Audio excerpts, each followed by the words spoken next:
Good morning, everyone. Welcome to the science class. So, yesterday we have read about satellites and Earth, and today we will read about the movement of Earth. Earth की दो तरह की movement होती है.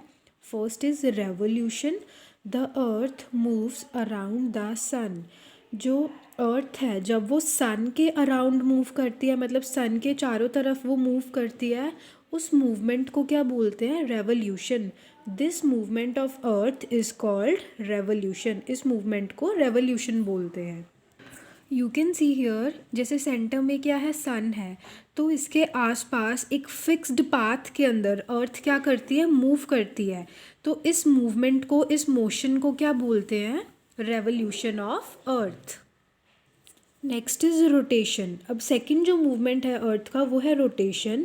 The earth spins on its axis. जो earth है अपनी ही axis के अराउंड क्या करती है? स्पिन करती है. This movement of earth is called rotation. और इस तरह की मूवमेंट को रोटेशन बोलते हैं. अर्थ की दो तरह की मूवमेंट है, एक है revolution and the second is rotation. तो अभी क्या है? अर्थ की ये एक्सिस है. एक्सिस अर्थ की टिल्टेड होती है ना, थोड़ी सी टेढ़ी होती है. जब अर्थ इस एक्सिस के अराउंड स्पिन करती है ना, घूमती है, जैसे ये पेन है, ये एक्सिस है, तो इसके अराउंड अर्थ क्या करेगी? स्पिन करेगी.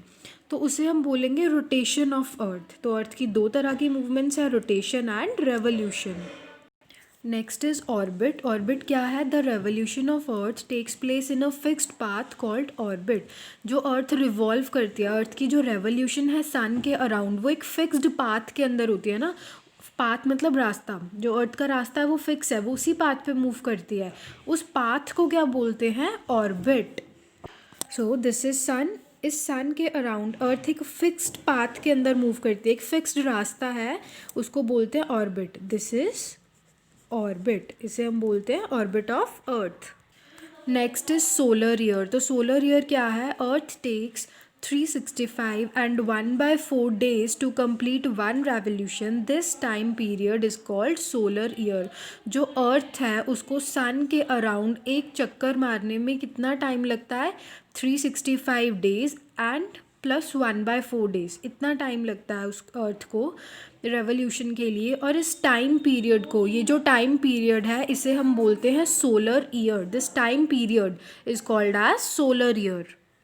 Now effect of earth's movement. Earth की जो मूवमेंट है उसका इफ़ेक्ट होता है ना, डे एंड नाइट होता है, जो सीजन्स चेंज होते हैं वो किसकी वजह से होते हैं? अर्थ की मूवमेंट के वजह से होते हैं. सबसे पहले हम पढ़ेंगे rotation of the earth causes day and night. जो अर्थ की रोटेशन है, अर्थ अपनी, दिस इज एक्सिस ना, तो एक्सिस के अराउंड अर्थ क्या करती है? स्पिन करती है, घूमती है. इस मूवमेंट की वजह से, रोटेशन की वजह से क्या है? अर्थ के ऊपर डे और नाइट होता है. So this is the effect of rotation of earth. As the earth rotates, one half of it faces the sun. तो जब अर्थ अपनी एक्सिस के अराउंड स्पिन करती है तो उसका एक हाफ होता है जो सन के सामने होता है, और दूसरा हाफ, ये जो पीछे वाला हाफ है, ये क्या है? सन से दूर है, ये ऑपोजिट साइड में है ना. The part that faces the sun has day and the part that faces away from the sun has night. तो जो पार्ट अर्थ का सन के सामने है वहाँ पे लाइट पड़ती है, वहाँ पे जितनी भी कंट्रीज़ हैं वहाँ पे क्या होता है? डे. और जो पीछे वाला पार्ट है वहाँ पे क्या होती है? नाइट होती है. So it takes 24 hours for the earth to rotate once on its axis. अर्थ को अपनी एक्सिस के अराउंड स्पिन करने में, एक स्पिन करने में कितना टाइम लगता है? 24 आवर्स. इसीलिए जो हमारा डे एंड नाइट है वो 24 आवर्स में कंप्लीट होता है ना, एक दिन और एक रात. क्योंकि अर्थ को स्पिन करने में, एक स्पिन करने में एक्सिस के अराउंड कितना टाइम लगता है? 24 आवर्स. जो पार्ट सन के सामने होता है वहाँ डे होता है, क्योंकि अर्थ कंटिन्यूसली घूम रही है ना, तो धीरे धीरे ये आगे वाला पार्ट पीछे चला जाएगा और पीछे वाले पार्ट आगे आ जाएगा, तो उसमें डे हो जाएगा, और जो पार्ट पीछे चला गया वहाँ नाइट हो जाएगी. तो कंटिन्यूसली डे एंड नाइट क्या है? 24 आवर्स बाद चलता रहता है. Now there are two questions for you. Why sun seems to rise from east and sets in the west? ऐसा क्यों लगता है हमें कि अर्थ है, जो सन है वो ईस्ट से निकलता है और सेट कहाँ होता है? वेस्ट के अंदर. तो ऐसा क्यों होता है? The earth rotates from west to east on its axis.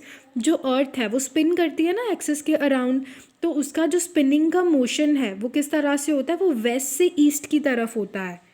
तो यहाँ पे आप इस पिक्चर में देखो, ये है वेस्ट डायरेक्शन, ये है ईस्ट डायरेक्शन। आपको एरोज दिए हैं ना, अर्थ इस तरह से स्पिन करती है, मतलब जो एक्सिस है ना, एक्सिस के अराउंड अर्थ इस तरह से स्पिन करती है, ना कि इस तरह से।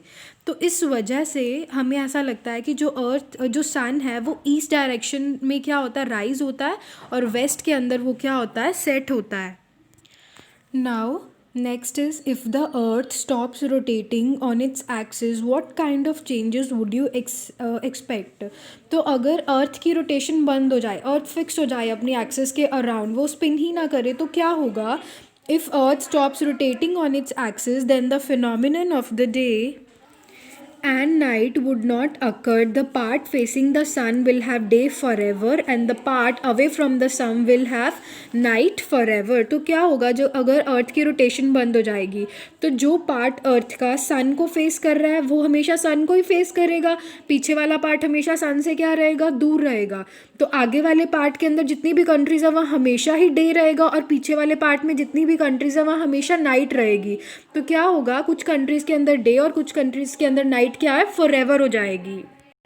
सो रोटेशन ऑफ अर्थ की वजह से डे एंड नाइट होता है, अगर वो रुक जाएगी तो डे एंड नाइट क्या है, फॉरएवर। मतलब कुछ कंट्रीज़ में डे और कुछ कंट्रीज़ में नाइट ही होगी, सिर्फ डे एंड नाइट का जो सीक्वेंस है वो क्या हो जाएगा, बदल जाएगा। So this is all for today. Read the topics carefully and read the chapter जो हमने कल भी पढ़ा था उसको भी आपने अच्छे से दोबारा रीड करना है। Thanks and have a great day.